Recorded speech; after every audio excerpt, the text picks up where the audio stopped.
Nous savons qu'il y a une différence entre un portrait sur base des photos et un portrait in situ. Les difficultés ne sont pas les mêmes. Les portraits sur base des photos, les modèles ne bougent pas. Par contre, les portraits in situ, les modèles bougent.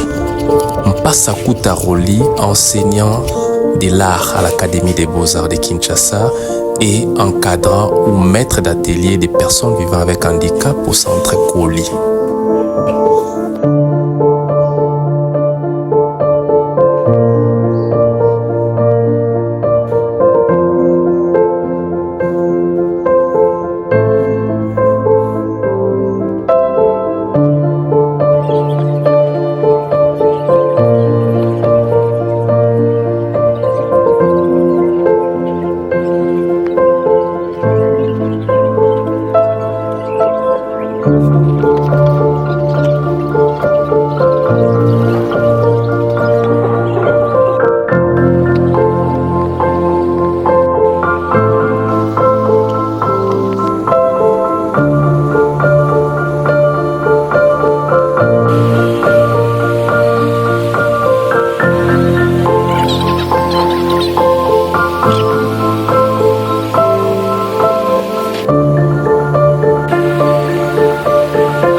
Nous sommes arrivés au terme de notre séance vidéo pédagogique qui avait objet dessiner in situ. Nous avons eu le temps de démontrer aux spectateurs que les dessins in situ, ce n'était pas facile et que nous devons évoluer étape par étape.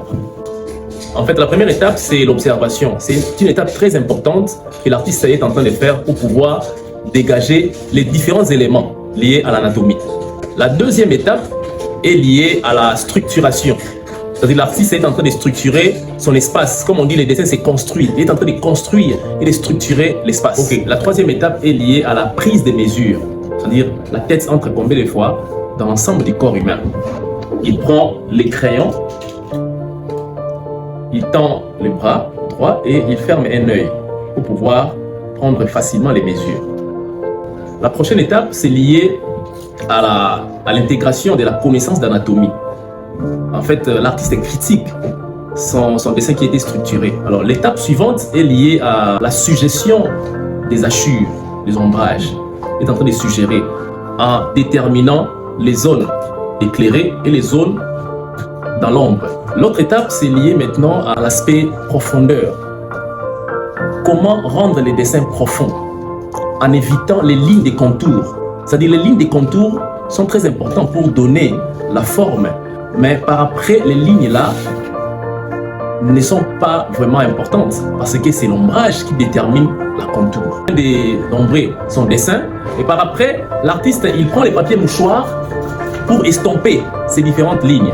Et après avoir estompé, l'artiste il reprend encore les crayons pour pouvoir tracer des lignes expressives. C'est très important. Alors ces lignes-là donnent au dessin la vie et les rythmes, les mouvements au dessin, les lignes expressives. Alors, un conseil que je donne aux dessinateurs, un dessinateur doit toujours avoir un carnet d'études.